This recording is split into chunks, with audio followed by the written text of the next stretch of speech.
Bonjour. Ma vie est un vrai chantier. Pourquoi? Qu'est-ce que je peux donc faire? Me disait quelqu'un récemment.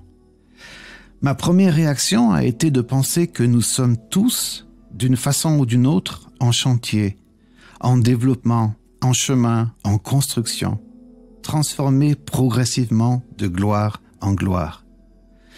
Mais cet ami parlait d'un autre chantier, d'un chaos et d'un désordre, d'un manque d'accomplissement et de la frustration qui en résulte lorsqu'il regarde sa vie, même sa vie d'enfant de Dieu. J'ai pensé à ma prière constante. Seigneur, règne sur tous les territoires de ma vie. Une prière que tu peux faire toi aussi. Seigneur, règne sur tous les territoires de ma vie. Tous les territoires, mon esprit, mon corps, mon âme, ma famille, ma vie dans la communauté, mes amis, mon travail, mes loisirs, tous les territoires. D'ailleurs, cette pensée est dans le verset du jour, dans 2 Corinthiens 3, 17. La Bible dit ceci. Le Seigneur, ici, c'est l'Esprit Saint. Et quand l'Esprit du Seigneur est présent, la liberté est là. Il y a 2 mots clés dans ce verset, 2 mots que je veux souligner.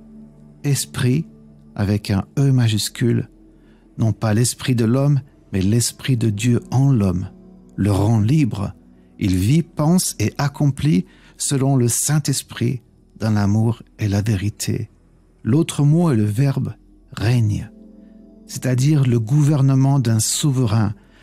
Nous savons qui est ce souverain, le Seigneur Jésus, roi du royaume de Dieu, qui veut gouverner ma vie et la tienne. L'Esprit de Dieu veut posséder tous les territoires de ta vie, tous les champs et tous les chemins. Il veut gouverner tes relations, tes projets, ton avenir, ton éternité.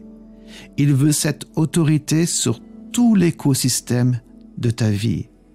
Écosystème qu'il souhaite d'ailleurs installer en toi, à travers toi et tout autour de toi, pour toi et pour tous ceux qui rentrent en relation avec toi. Alors tu trouves la paix de ceux qui sont plantés dans le bon verger. Non pas la paix que donne le monde, mais la paix de Christ. Alors tu peux construire, élargir l'espace de ta tente, parce que tu te sens à ta place. Là, tu peux former des projets à moyen et à long terme, parce que tu as confiance en celui qui t'a planté là. La seule vraie liberté se trouve en Christ. Il est ta liberté. Il veut te la donner aujourd'hui, maintenant même. Il te montrera alors les choses qu'il veut changer en toi et dans ta vie. Et dans l'obéissance, tu verras qu'il mettra de l'ordre dans ta vie. Tu te sentiras vraiment libre, même libre de toi-même, ce toi dont tu voudrais tellement te débarrasser. Ton chantier donnera vie à une vraie structure solide, ferme et accueillante pour celui qui cherche la véritable paix et la véritable liberté.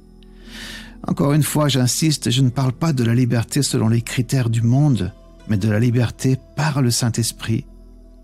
Tu sais, laisse-moi te dire quelque chose. J'aimerais tellement être là, dès aujourd'hui, à la hauteur de ce partage, à la hauteur de ces principes, mais je ne le suis pas encore, ni moi, ni toi, ni personne. Personne ne l'est vraiment. Nous sommes tous en chemin, grandissant, courant et laissant la plénitude de Christ prendre forme en nous. L'apôtre Paul lui-même était dans cette même quête et disait ceci: « Ce n'est pas que j'ai déjà remporté le prix ou que j'ai déjà atteint la perfection, mais je cours pour tâcher de le saisir, puisque moi aussi j'ai été saisi par Jésus-Christ. » C'est dans Philippiens 3,12. Tu n'es pas seul, tu n'es pas un cas impossible à changer. Cours pour remporter ce prix dans la cité céleste, mais dont les prémices nous sont déjà offertes ici-bas par le Saint-Esprit. Donne au Saint-Esprit toutes les pièces, tous les étages, même le sous-sol de ta maison, et laisse-le en faire un temple magnifique. Oui, magnifique. Laisse-le enlever le voile qui t'empêche de voir les choses telles qu'elles sont. Peut-être même le voile qui fait que tu ne penses pas mériter son amour. Personne ne mérite l'amour de Christ. Ce ne sont pas nos mérites, mais sa grâce qui nous pousse dans ses bras. Invite-le à mettre de l'ordre dans ta vie et laisse-le faire.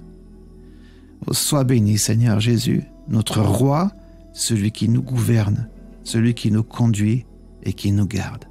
Amen.